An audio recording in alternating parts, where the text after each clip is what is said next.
The following transcribed program is rebroadcast by the Armed Forces Radio Service to our fighting men overseas.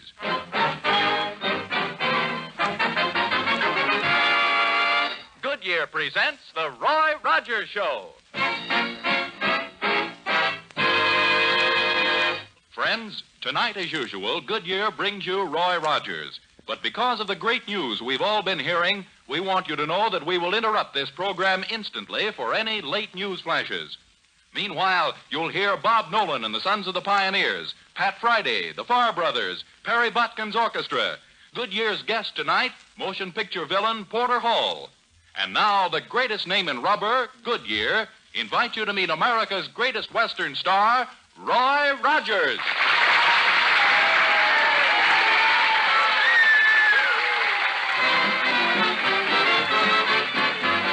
I've got a locket in my pocket, a plain golden locket. Got a locket in my pocket, right next to my heart. I've got a picture in this locket, the locket in my pocket. Got a picture in this locket, with which I'll never part. The face in the picture is beautiful to see, and the girl that the face belongs to, she belongs to me. I've got a locket in my pocket.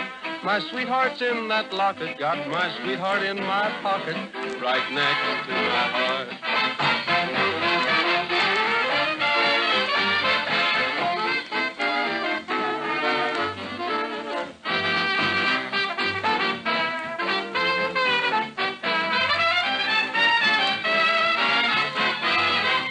The face in the picture is beautiful to see, and the girl that the face belongs to, she belongs to me. I've got a locket in my pocket.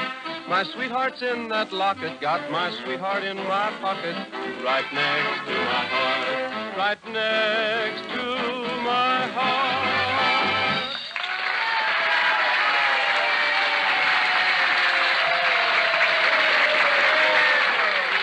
Howdy, folks, and welcome from me and the gang to tonight's Goodyear get-together. We've rounded up a few new and some old songs for the occasion, and one of the West's most amazing legendary stories. But right now, it's time for you to meet our guest for this evening, one of the swellest actors who ever foreclosed a mortgage on poor little Nell, Mr. Porter Hall. Hi, Porter.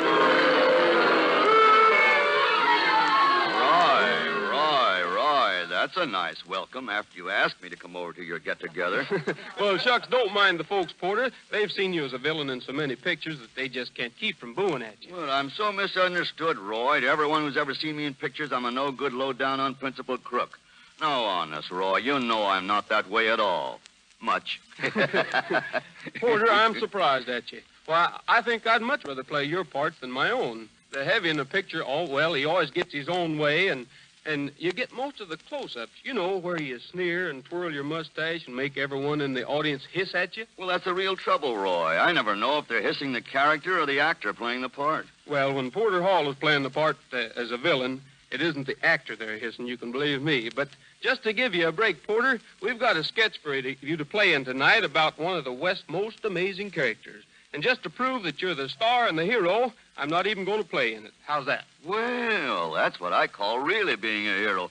Giving a whole story to a screen bad man. But what are you going to do, Roy? Well, first of all, Porter, I'm going to keep an eye on you and make sure you don't forget yourself and steal the ranch. Then I'm going to just sort of keep the get-together moving, like now when I call on the Sons of the Pioneers to dedicate a song to you.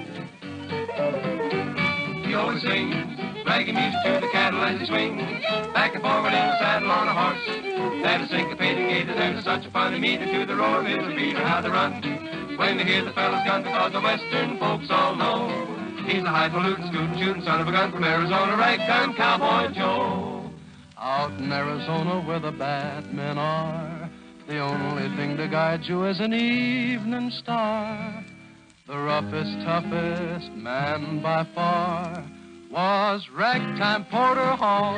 He always sings ragging music to the cattle as he swings, back and forward in the saddle on a horse. That is syncopated gaited, and there's such a funny meter to the roar of his repeater, how they run when they hear the fellow's gun, because the Western folks all know he's a highfalutin, scootin', shooting son of a gun from Arizona, Ragtime Porter, ride 'em Porter, Ragtime Porter Hall.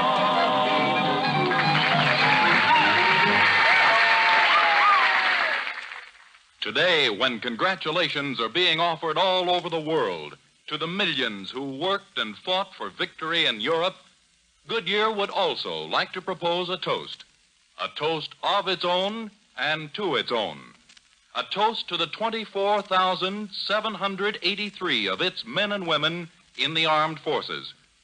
It's well done to those in Europe. It's good luck to those in the Pacific. And here's a toast, too, to the 100,000 Goodyear employees at home who, with their war work, have contributed and are continuing to contribute to final victory. To them, good work, and let's keep punching hard till the Japs get theirs.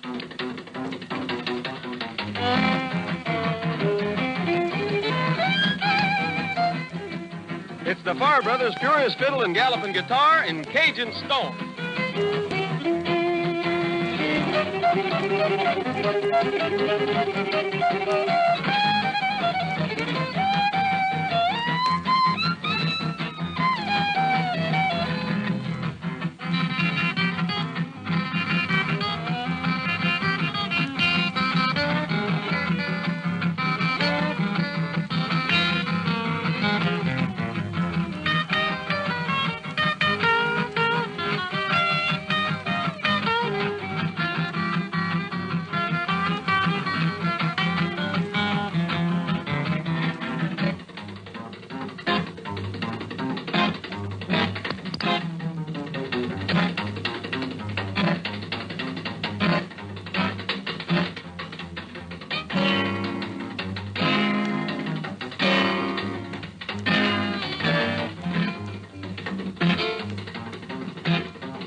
I'm late. Have I missed much? Well, hello there, Pat Friday. You have missed a couple of good songs, but you're in plenty of time for the story Porter Hall and I are going to tell tonight. Porter Hall? Do I know him? Are you my Uncle Everett? Yes, every Friday. I am now fabulously wealthy, and I intend to buy you the finest ranch in the West. Oh, but I already have a ranch. Oh, you have? As if I didn't know. But you deserve a much bigger one. Now, if you would just give me that piece of paper you're holding, which I assume to be the deed to your present property. Here you are, sir. Aha. My proud beauty. Now I have you in my power. Doggone you, Porter Hall. Unhand that girl and give her back that deed. Aw, shucks, Roy. That isn't the deed to my ranch. It's just a song I'm going to sing tonight. Curses. Foiled again. Not exactly, Porter, but...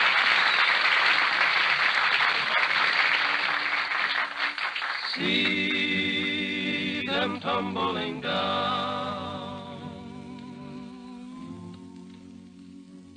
You know, you hear a lot about a cowman's pony, but there's another little animal. I guess the West would never have been made without him. You find him packing loads twice their own weight, where grubby prospectors work tirelessly in the desert sands. You'll find him high up in the mountains, where a less sure-footed animal will plunge his rider 5,000 feet down a sheer drop. Oh, maybe their voices aren't as musical as a cowhand's song as he sings and quiets his herd, but I've yet to see the true Westerner who didn't cuss them and love them, the gentle, sure-footed little braying burro.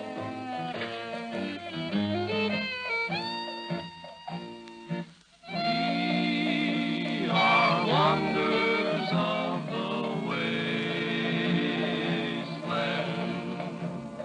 My long-eared mule, my broken down horse and me, always traveling, going nowhere, across the plains downs and over the hills go we. When I was young,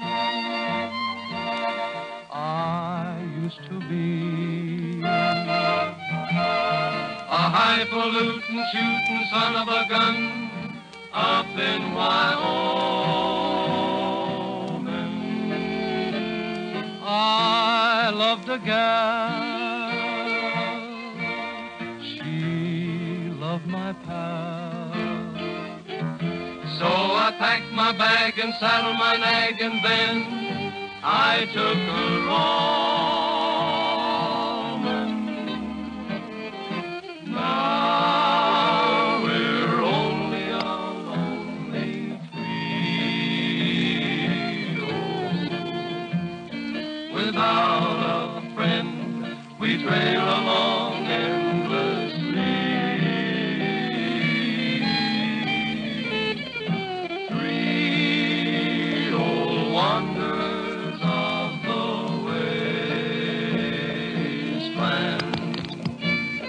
My lop-eared mule, my broken down horse, and me.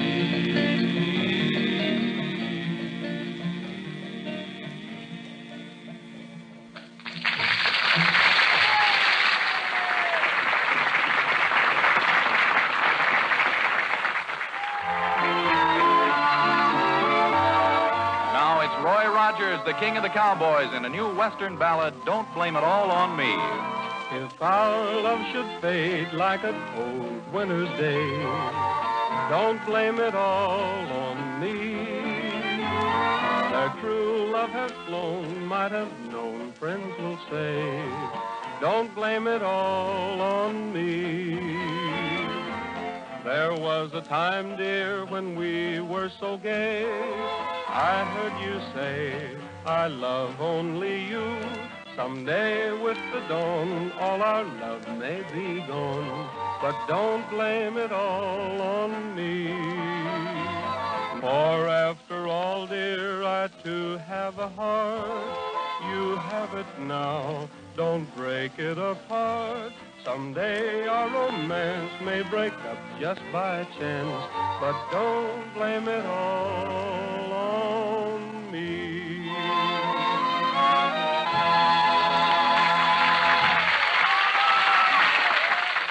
Say, Roy, you've got both Pat and me busting with curiosity about the yarn you and Porter Hall are going to tell. What's so different about it? Come on, Roy, don't just stand there with that twinkle in your eye. Well, kids, tonight's story is about the greatest cowboy who ever rode a bronc, shot a six-gun, or roped a steer. As a matter of fact, he's the man who taught broncos to buck, who invented the six-shooter and considered the lariat one of his unimportant inventions. Oh, no. Wait a minute, Roy. Now, you wait a minute, miss. Don't accuse Roy here of exaggerating. But, Roy, anybody knows the six-gun was invented by Samuel Colt. That, Vern, is just a rumor. The six-gun was definitely invented by Pecos Bill. Pecos Bill? Never heard of him. Female tenderfoot. Bah. But who was Pecos Bill, Roy? He sounds as fantastic as this Hall character here. He's much more so, Vern. Pecos Bill is the most fantastic character the imaginations of thousands of cowboys ever dreamed up. And if you'll all just make yourselves comfortable, Porter Hall and I will tell you plenty about him.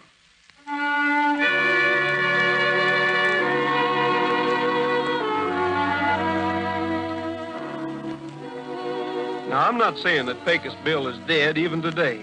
To be honest, I don't know if Bill was ever born. They say he was born in Texas, and he was quite a baby, weighed 73 pounds, and stood more than 4 feet tall. He got lost out on the prairie one day and didn't have anybody to play with, so Bill wound up living and playing with the coyotes. Well, just about Bill's 9th birthday, a cowboy who'd wandered off the trail came upon Bill just as the big kid was having a morning exercise. Hey there, son. What you doing? Playing, tarnation, don't you use your eyes. Can't you see them wrestling? Now, hold on. That ain't fair. One younger like you get only 2 bears? Let up on them critters. Well, I don't like to be picking on somebody who ain't my own size, but shucks, there ain't more than 2 bears left around these parts. Guess I played too rough. Most of them die of a busted neck. Well, what in tar place you doing out here in these hills anyhow?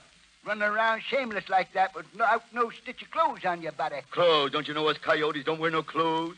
You been chewing loco weed, youngster? You ain't no coyote. You're a human being. I ain't no human being. I'm a regular natural-born coyote. Don't I live with them varmints? Don't I talk to them? Don't I howl like them? Ain't I got fleas? Now, looky here, Button. That ain't no proof you're a varmint. Why, sakes alive. Ain't a human being in these parts that don't howl and ain't got fleas. Well, don't you call me no human being. Well, that's what you are. Look, ain't every varmint you ever seen got a tail? Now, ain't they? Why, sure. All varmints got tails. That's natural. Darn tootin' it is. Then if you're a varmint, where's your tail? Well? Well, Dod blast it to lightning. You're right. I ain't got no tail. Of course you ain't.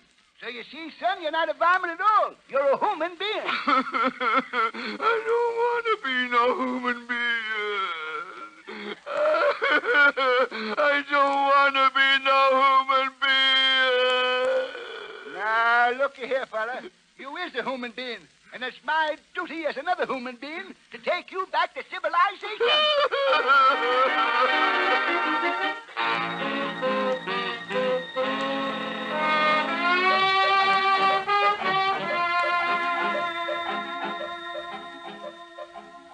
Well, that's just about the time that Texas started to make its place in the world, just when Pecos Bill was dragged back to civilization. What with eating regular, Bill started to grow. And inside of a year, Bill was more than 8 feet tall and weighed better than a half a ton.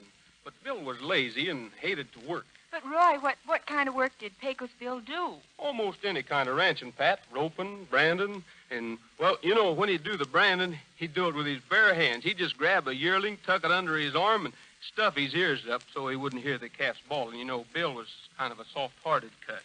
You mean he wasn't tough, Roy? He wasn't a bad man? A bad man? Pat, Pecos Bill was so bad that he killed off everybody in his part of Texas that had enough spunk to stand up to him. Then he got so tired of the peace and quiet that he finally started heading west. Well, he finally run into an old fella and stopped his horse. Howdy, stranger. Say, can you direct me to some place where I might find myself a real man? You know, the kind what takes a real joy in a killing. Well, just keep heading up this canyon about 200 miles, and you'll find them right enough. Yes, sir, you sure will. Oh, thanks, old-timer. Pecos Bill is much obliged to you. Did you say Pecos Bill? Yes, sir, you did. Pecos Bill's my name. Upper and daisies, I gotta get out of here. Get it there. If he was really in a hurry, I wonder what took the old goat so long. Oh, Roy, for goodness sakes, don't stop there. What did Pecos Bill do? Did he go the 200 miles up the canyon? Well, yes and no, Pat. You see, old Bill turned his horse and started, but after riding only about 20 miles, the doggone horse stubbed his toe on a cottonwood tree and busted his leg. Well, all Bill could do was follow the coat of the West. He covered his eyes with one hand and pulled out his rifle, which he used as a pistol, aimed it at the poor horse's head, and with tears running down his cheeks. Goodbye, old paint. Someday we'll meet again, you and me, over on the t'other side of the great horizon. But before Bill could squeeze the trigger, the horse looked up, and with tears streaming from his big brown eyes, he said, Now, wait a minute, Bill. You ain't gonna shoot me just 'cause 3 of my 4 legs is busted, are you? Well, I reckon I was, but if you got any last words... Well, you know I ain't one of them regular undersized, scrawny little horses. Just leave me alone for a bit and I'll get well. Well, doggone if I don't believe you. Well, I'm going to take the saddle off you and leave you here. Then I'll leg it up to where that bunch of tough hombres are, and when you feel well enough in about 20 or 30 minutes, just trot up and join me.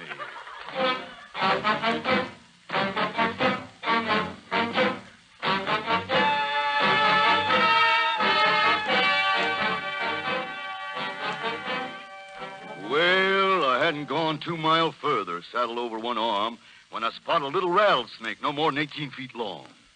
So I put down the saddle, and I reached out and I grabbed the sneaking sidewinder, and after cuffing him good fashion a few times, the snake told me he'd give up. So I coiled the little fella like a lariat, stuck him on my saddle horn, and I started on up the canyon. Atta boy, Bill. Tell him the rest of the story. Try and stop me, you movie cowboy, you. Well, a little piece further up the road, a catamount jumped me. A what? A catamount, a mountain lion. Don't you know nothing? Anyway, he knocked me to the ground, and that made me sore. Don't you dead-blooded big gunk. Flatten me up like that. Take that. Take that. Hey, there. No. Quit, Bill. Quit. Can't you take a joke? Oh, so it was a joke, was it? Yeah, but didn't turn out so well, Bill.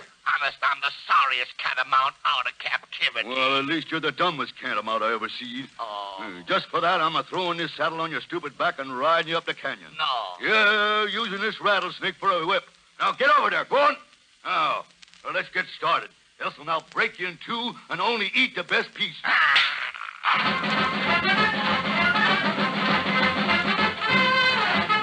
Well, as soon as Bill got the saddle, Hey, just a minute, Roy. That's a fib. How come the horse and the catamount actually talked to Pecos Bill, and Bill answered them? Well, heavens to Betsy, Pat. Wasn't the lad brought up with coyotes? Why, shucks, he had more trouble talking straight Texan than he did chewing the rag with them varmints. What happened then, Bill? Well, I rid into the camp where all them hard-bitten owl hoots was sitting around eating chow. So I hauled up my catamount and I walked over to the cook pots and I looked in. Yeah.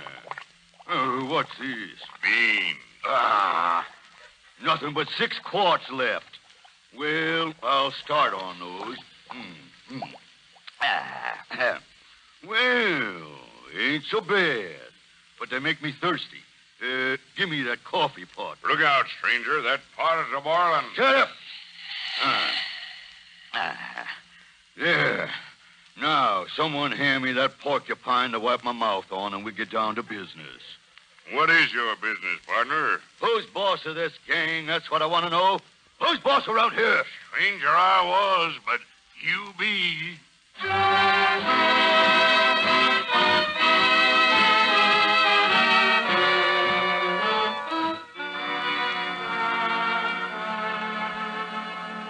And did anyone ever hear of Pecos Bill after that, Roy? Why, sure, Pat. A few years later, someone bet him he couldn't ride a cyclone. Well, Pecos Bill was the kind of a fellow no one could dare, so he went back to Kansas, waited for a twister, and when one came along, why, he climbed aboard. And was he killed, Roy? I mean, did the cyclone throw him?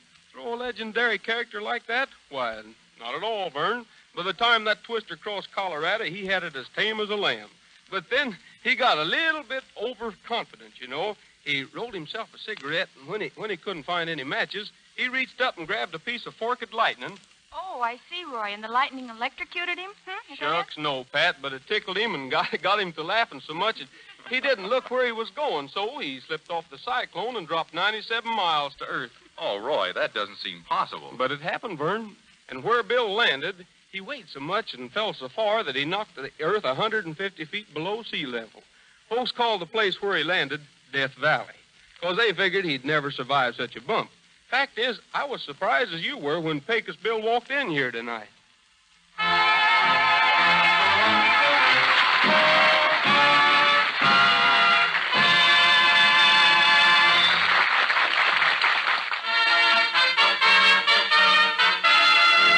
It's the whole Goodyear gang, led by Roy Rogers, the king of the cowboys, in Skies Are Bluer. Skies are bluer in Oklahoma, Oklahoma, where my heart lies. Songs are newer in Oklahoma, Oklahoma, as the crow flies.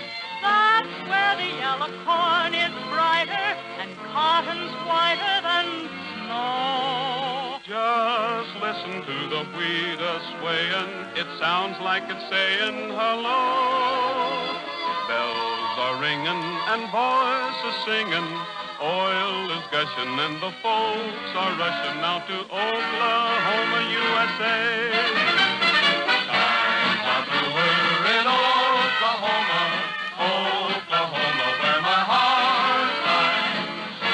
Songs are newer in Oklahoma, Oklahoma, as the crow flies. yellow corn is brighter and cotton's whiter than snow. Just listen to the wheat a-swaying. It sounds like it's saying hello. Bells are ringing and voices singing. Oil is gushing and the folks are rushing out to Oklahoma, USA.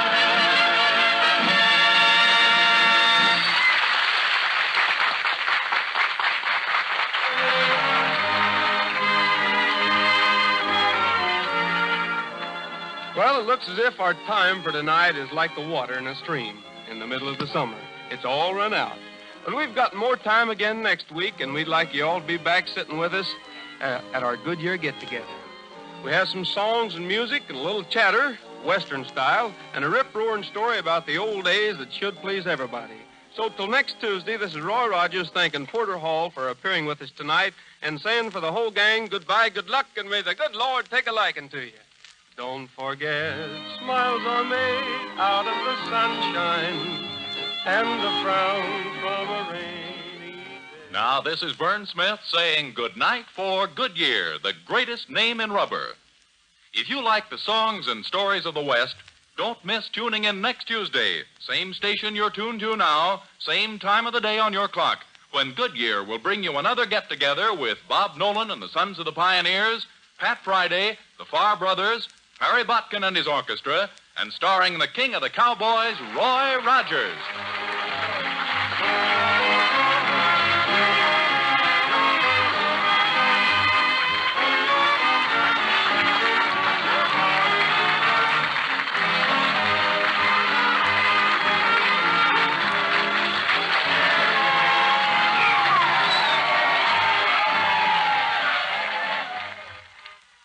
The Roy Rogers program was transcribed.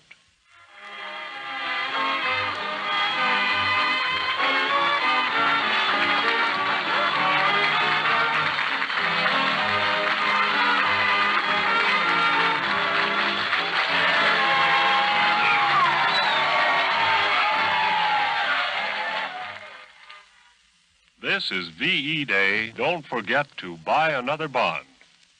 A war half won is a job half done. This is the Mutual Broadcasting System.